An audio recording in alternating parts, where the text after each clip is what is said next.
help me reach 1,000 subscribers. Please like the video and share your thoughts on the video. Your feedback helps make the contents better. Now let's get to the story. The scalding coffee hit my chest before I even registered what was happening. Dark liquid spread across my white button-down like spilled ink, steam rising from the fabric as the heat seeped through to my skin. I stood there, frozen for a split second, watching the arrogant smirk spread across the intern's face. "That's what you get for disrespecting me," he said, loud enough for the entire hospital corridor to hear. "You clearly don't know who I am. My wife is the CEO of this hospital. She's gonna have your job by the end of the day." The nurses at the station had stopped what they were doing. A few orderlies paused mid-step. Even patients in the waiting area craned their necks to see what the commotion was about. The intern, some kid who couldn't have been more than 23, stood there with his chest puffed out like he'd just conquered a kingdom. I pulled my phone from my pocket, ignoring the coffee dripping onto my shoes, and scrolled to my favorites. The intern was still talking, going on about connections and power and how I'd be lucky to find work as a janitor after this. I pressed the call button. "Hey, sweetheart," I said calmly when she picked up. "I need you to come down to the third-floor corridor. Your new husband just threw coffee all over me." "My name is Marcus Chen. I'm 34 years old, and I've worked at Metropolitan General Hospital for the past 8 years. Started as a resident, worked my way up to attending physician in the cardiology department. Nothing about my career has been handed to me. I grew up in a small apartment in Queens with my mom who worked 2 jobs to put me through college. Medical school meant loans that took years to pay off. Every promotion, every bit of respect I earned came from long nights, difficult cases, and a refusal to cut corners. I'm not the kind of guy who looks for trouble. Average height, keep myself in decent shape, nothing particularly remarkable about me. I wear my wedding ring every day, a simple gold band that my wife picked out because she said it matched my practical nature. Some of the younger staff probably don't even know I'm married because I don't make a big deal about my personal life at work. I just show up, do my job, treat my patients, and go home." The intern's name was Tyler Morrison. He'd started 2 weeks ago, fresh out of some prestigious university his parents probably paid his way through. From day one, he'd strutted around the hospital like he owned the place. Designer watch, expensive shoes, always talking about his connections and his family's money. Most of us just ignored him, figured he'd either wash out or learn some humility once the real work started. But Tyler had developed a particular problem with me. Maybe because I didn't bow and scrape when he introduced himself. Maybe because I actually expected him to do the grunt work that all interns do. Or maybe it was just that I represented everything his money couldn't buy. Actual respect earned through competence. This morning had started like any other. I was reviewing charts, preparing for rounds, when Tyler showed up 30 minutes late. Not unusual for him. What was unusual was his attitude when I asked him to prepare a patient summary. "I don't think that's appropriate for someone of my caliber," he'd said, not even looking up from his phone. "Maybe one of the other interns can handle the busy work." "Your caliber?" I kept my voice even. "You're an intern, Tyler. This is literally your job." That's when his face had gone red. "You don't talk to me like that. Do you have any idea who my wife is?" So there we were, me standing in a puddle of coffee, Tyler still running his mouth about his powerful wife, and my actual wife on her way down from her office. I should mention that my wife, Dr. Sarah Chen, wasn't just any administrator. She was the CEO of Metropolitan General, one of the youngest in the hospital's 100-year history.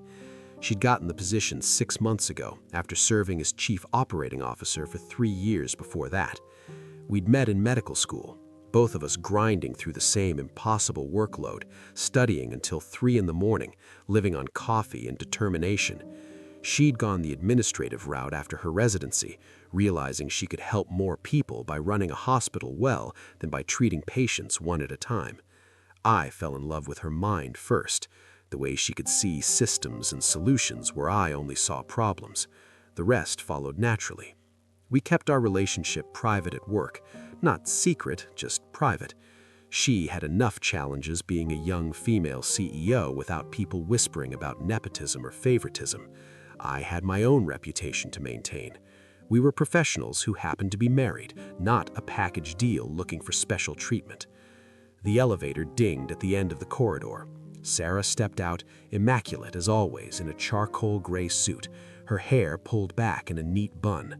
She took in the scene with one sweep of her eyes, me dripping with coffee, Tyler still posturing, the gathered crowd of staff and patients. "Dr. Chen," she said, addressing me formally, "are you all right?" "I'm fine," I said. "Just had an unfortunate accident with Mr. Morrison here." Tyler's confident expression flickered for just a second before he recovered.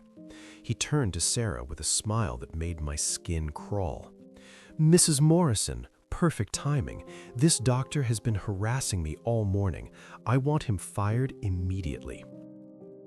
The silence that followed was the kind you could cut with a scalpel. Sarah's expression didn't change, but I knew her well enough to see the ice forming behind her eyes. "I'm sorry," she said slowly. "Did you just call me Mrs. Morrison?" "Of course." Tyler's confidence was coming back. "I know you probably want to keep our relationship quiet for professional reasons, but this has gone too far. He's been disrespecting me since I started here." I had to hand it to Sarah. She didn't laugh, didn't roll her eyes, didn't give him anything. She just pulled out her phone and made a call. "Security, this is Dr. Sarah Chen. I need you to send a team to the third-floor corridor immediately." She paused. "Also, please contact HR and have them pull the file for intern Tyler Morrison. We're going to need his background check, references, and the contact information for whoever sponsored his internship position." Tyler's face was losing color now. "What are you doing? I'm your husband." "Mr. Morrison," Sarah said, her voice colder than I'd ever heard it. "I'm married to Dr. Marcus Chin, the man whose shirt you just ruined. We've been married for 6 years. I've never met you before this moment, and I can assure you that nothing you've said today has made me want to change that situation." The crowd was growing now. Word had spread, and staff members were finding reasons to pass through our corridor. I saw Dr. Peters from oncology trying to hide a smile. 2 nurses had their phones out, probably texting the gossip to the entire hospital. "This is ridiculous," sputtered Tyler. "You're going to take his word over mine? My family have connections. My father is—" "I don't care if your father is the president," Sarah cut him off. "You assaulted a physician. You lied about your relationship with hospital administration, and based on what I'm hearing, you've been consistently failing to perform your duties as an intern. Security is going to escort you out, HR is going to investigate how you got this position in the first place, and I'm going to personally call whatever medical school accepted you to make sure they know what kind of student they're producing." Security arrived then, 2 large guys who'd been working at the hospital long enough to know exactly what was happening. They flanked Tyler, who was now stammering about lawyers and lawsuits and his family's influence. "One more thing," Sarah said, and her voice carried across the corridor. "This hospital has a 0 tolerance for assault on staff members. Dr. Chen, would you like to press charges?" I thought about it. Looked at Tyler, who'd gone from arrogant to terrified in the span of 5 minutes. Thought about all the other young doctors who'd have to deal with people like him, people who thought money and connections could replace competence and respect. "Yes," I said, "I would." The look on Tyler's face was something I'd remember for a long time. Pure, unfiltered shock that actions had consequences, that the world he thought he owned didn't actually belong to him. But here's the thing about revenge. It's not just about the moment, it's about what comes after. Sarah had the HR team in her office within the hour, and what they found was fascinating. Tyler's internship hadn't gone through the normal channels. Someone on the board had pushed his application through, skipping the usual vetting process. That someone turned out to be Roger Morrison, Tyler's father, who'd been appointed to the board 6 months ago after making a substantial donation to the new pediatric wing. The board meeting that followed was the kind of thing hospital legends are made of. Sarah laid out everything, The assault, the lies, the nepotism that had put an incompetent intern in a position where he could endanger patients. Roger Morrison tried to bluster his way through it, talking about his contributions and his family's importance. Sarah didn't blink. "Mr. Morrison, your donation was appreciated. The pediatric wing will help thousands of children, but that donation doesn't buy you the right to endanger patients by inserting an incompetent intern into our program. It doesn't give your son immunity to consequences, and it certainly doesn't give you the authority to bypass the standards that keep this hospital excellent." I wasn't at that meeting. Sarah told me about it later. But apparently 3 other board members had similar stories, other recommendations that hadn't gone through proper channels, other favors asked, other times Roger Morrison had tried to use his position for personal benefit. He resigned from the board that afternoon, quietly, with a face-saving statement about wanting to focus on other philanthropic efforts. But everyone knew what had really happened. Tyler's medical school was less understanding. When Sarah sent them a detailed report of his behavior, his lies, and his assault on a senior physician, they launched their own investigation. Turned out Tyler had similar incidents in his academic record that his father's money had made disappear. The school suspended him pending a full review. Now, if you're enjoying watching this entitled kid get what he deserves, wait until you hear what happened next. Don't go anywhere, because this story is about to get even better. The coffee incident should have been the end of it. Tyler was gone, his father was off the board, and the hospital went back to normal. Except Roger Morrison wasn't the type to accept defeat quietly. 2 weeks after Tyler's dismissal, I started getting letters. Legal threats, mostly. Claims that I'd assaulted Tyler, that I'd created a hostile work environment, that I'd damaged his future career. The law firm representing them was one of those big corporate outfits that charge $1,000 an hour and use letterhead designed to intimidate. I brought the letters to Sarah, who read through them with the same clinical precision she brought to everything. "They're fishing," she said, "looking for a settlement, hoping we'll pay to make this go away quietly." "What do we do?" She smiled, and it wasn't a nice smile. "We call their bluff." The hospital's legal team sent back a response that was a work of art. It detailed every policy Tyler had violated, every lie he'd told, every instance of his incompetence. It included statements from 6 different staff members about his behavior. It attached the security footage showing him throwing the coffee at me, and it ended with a countersuit for the cost of my medical evaluation for burns, the ruined clothes, and damages for assault and harassment. The letters stopped. But Roger Morrison had one more card to play. He went to the press. The story hit the local news 3 weeks after the incident. Prominent businessman's son fired in hospital scandal. They framed it as a hit piece on Sarah, suggesting that she'd abused her power, that she'd protected her husband at the expense of a promising young intern, that nepotism was rampant at Metropolitan General. Tyler gave interviews, tearful and remorseful, talking about how one mistake had destroyed his dreams. Roger talked about how the hospital had betrayed his trust after he donated millions.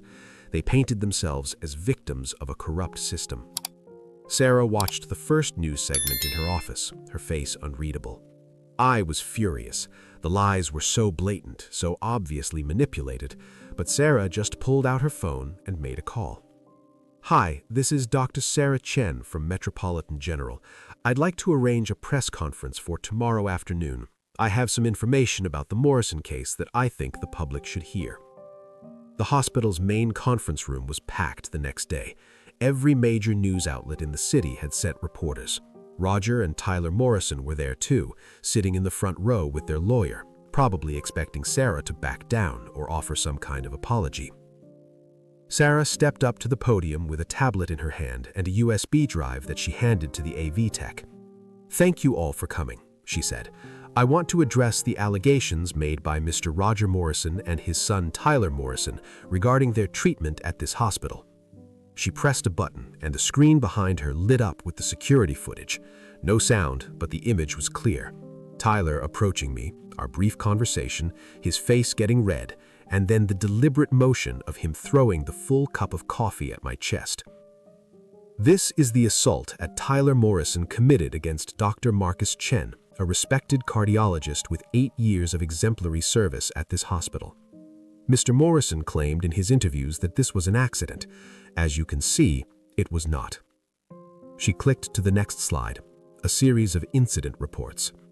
These are complaints filed by nursing staff, other interns, and patients regarding Tyler Morrison's behavior during his 2 weeks at our hospital. They include instances of verbal abuse, refusal to perform assigned duties, inappropriate comments to female staff members, and 2 separate incidents where his incompetence nearly resulted in medication errors that could have harmed patients. Roger Morrison was standing now, his face purple. "This is defamation. You can't—" "You can," Sarah said calmly, "because every word is documented and true. Please sit down, Mr. Morrison. I'm not finished." The next slide showed email exchanges. These are communications between Mr. Roger Morrison and former board members detailing how he pressured them to accept his son into the internship program without the standard vetting process. Tyler's application was rejected by our medical education committee 3 times before his father's intervention. This morning, I received information from Tyler Morrison's medical school. They've completed their investigation and found multiple instances of academic dishonesty, plagiarism, and behavioral issues that were suppressed due to donations made by the Morrison family. Tyler Morrison has been expelled. Tyler made a sound like a wounded animal. His lawyer was frantically whispering something, but Roger just sat there, deflated. "Finally," Sarah said, and her voice softened just slightly. "I want to address the accusation that my relationship with Dr. Chen represents nepotism or favoritism. My husband and I have been married for 6 years. In that time, he has received exactly 0 promotions or benefits due to our relationship. Every advancement in his career has come through merit, evaluated by committees I'm not part of. We maintain separate professional lives because we both believe in earning our positions honestly." She paused, looking directly at the cameras. "This hospital serves 200,000 patients a year. We employ 3,000 people who depend on us to maintain standards that keep patients safe and careers meaningful.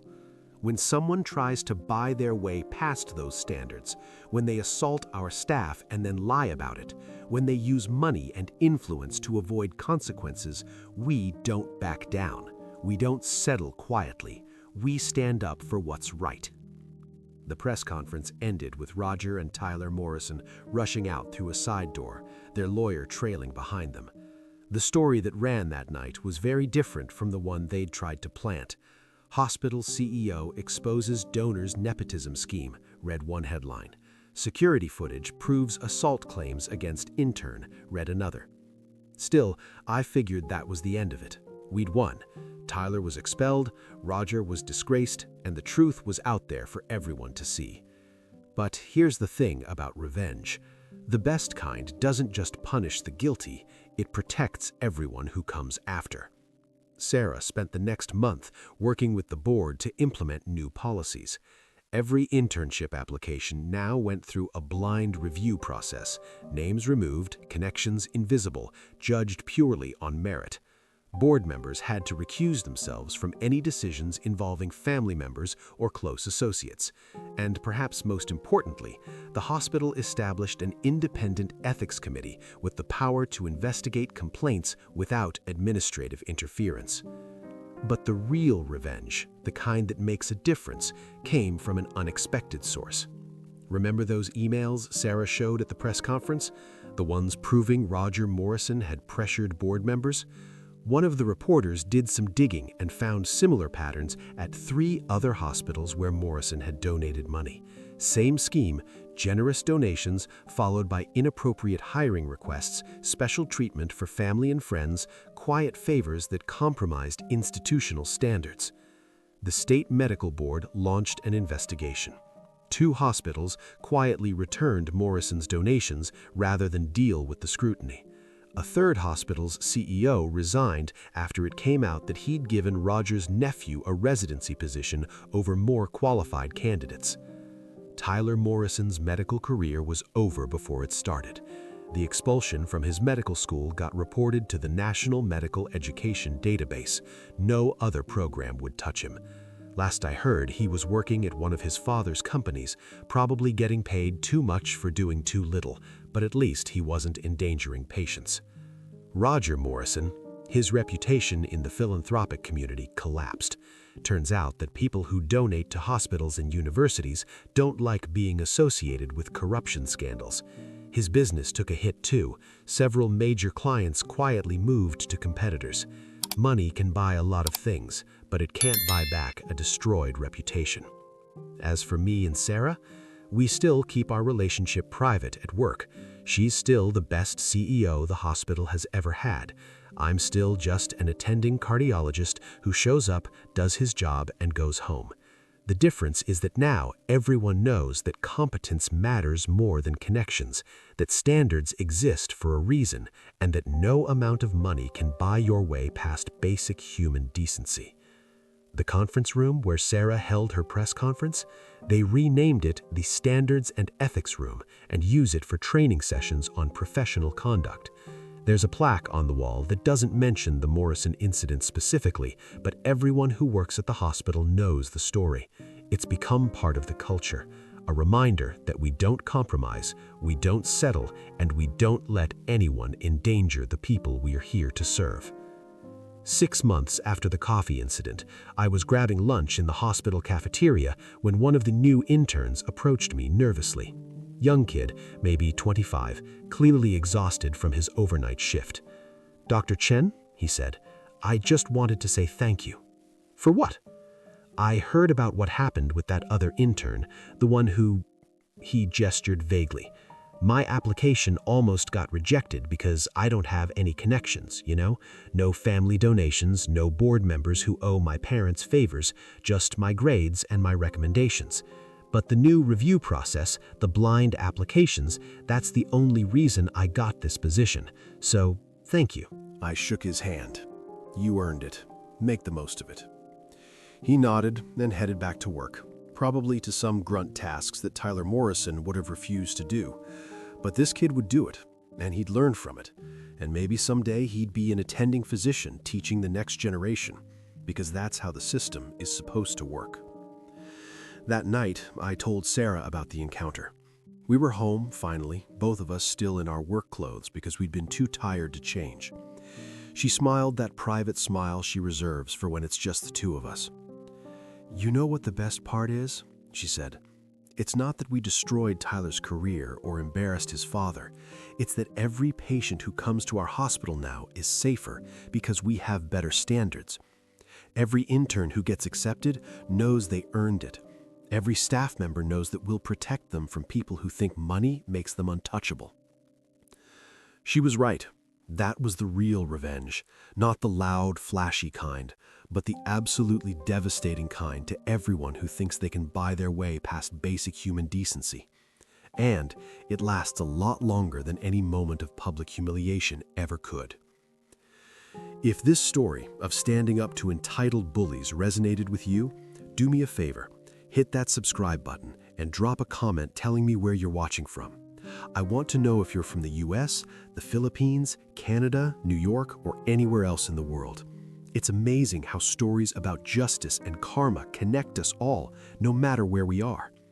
To my viewers from the United States, you know how important it is to stand up for what's right, no matter who's trying to push you around. To my friends watching from the Philippines, your support means everything, and I see you in the comments every single day.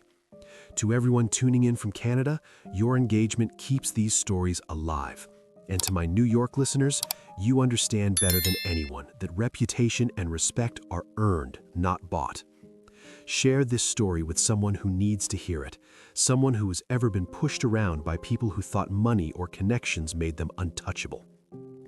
Let them know that karma is real, consequences matter, and standing up for yourself is always worth it. Thanks for listening, and I'll see you in the next story.